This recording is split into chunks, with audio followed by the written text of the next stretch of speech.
Hello and welcome back to Lesson in Gujarati.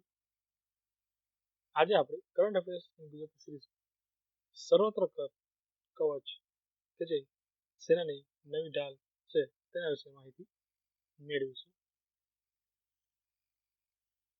સર્વપ્રથમ સર્વત્ર cup બનાવનારની વાત કરવામાં આવે તો મેજર અનુપ મિશ્રાને army design bureau excellence award એનાયત થયો છે. આ એવોર્ડ ભારતીય army chief general Bipin Rawat દ્વારા મેજર અનુપ મિશ્રાને સ્નાઇપર સ્ટીલ બુલેટ સહિતના વિવિધ દારૂગોળાઓ સામે રક્ષણ પૂરું પાડવા માટે સક્ષમ બુલેટ પ્રૂફ જેકેટ કે જે સ્વદેશી રીતે વિકસિત કરવામાં આવ્યું છે તેવા સર્વત્ર કવચ માટે પ્રતિષ્ઠિત આર્મી ડિઝાઇન બ્યુરો એક્સેલન્સ એવોર્ડથી સન્માનિત કરવામાં આવ્યા છે. વિદ્યાર્થી મિત્રો, અહીં ભારતીય army chief general Bipin Rawat દ્વારા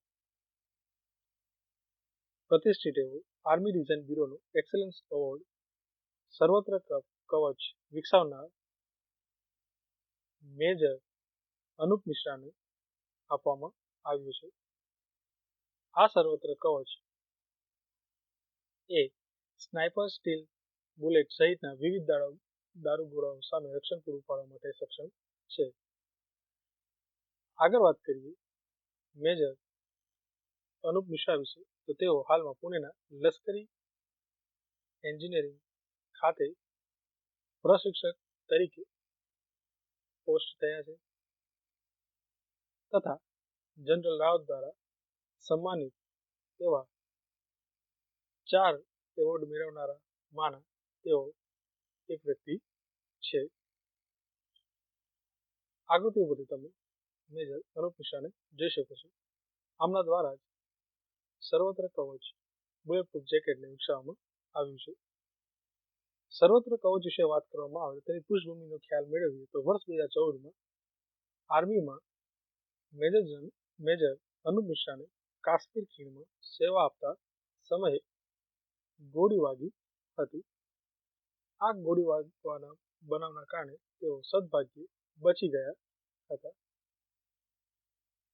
તેઓને લાગેલી ગોળીની વાત કરીએ તો તેમના પર છૂટેલી ગોળી તેમના આર્મર પ્લેટમાં અથડાઈ હતી અને તેઓ બચી ગયા હતા.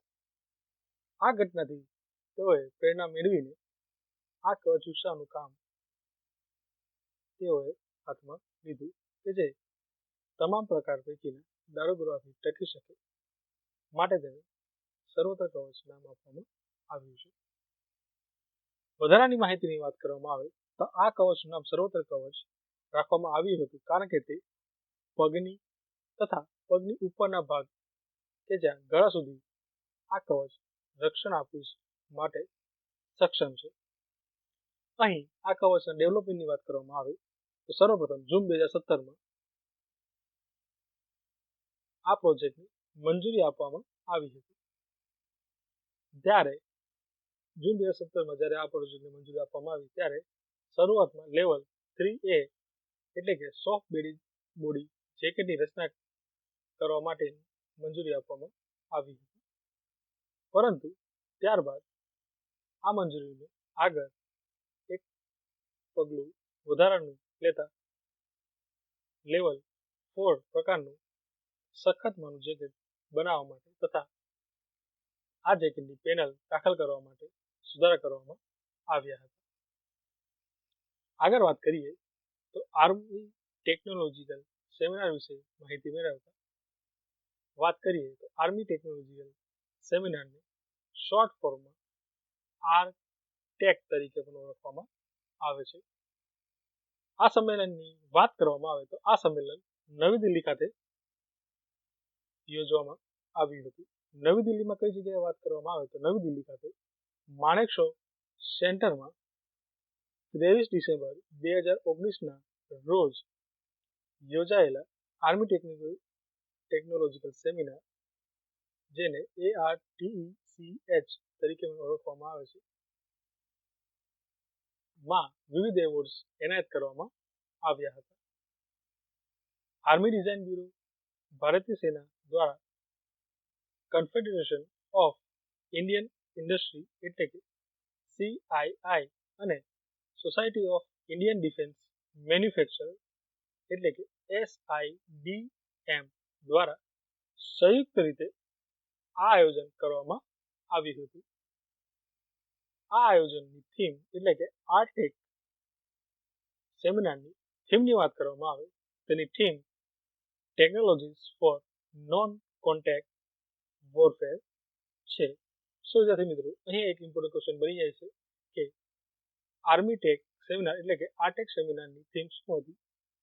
તો પ્રિલિમ્સમાં આવો કોઈ ક્વેશ્ચન પૂછી જાય તો તેના માટે તમારે યાદ રાખવાનું રહેશે કે આ ટેકની theme technologies for non contact warfare એવું હતું.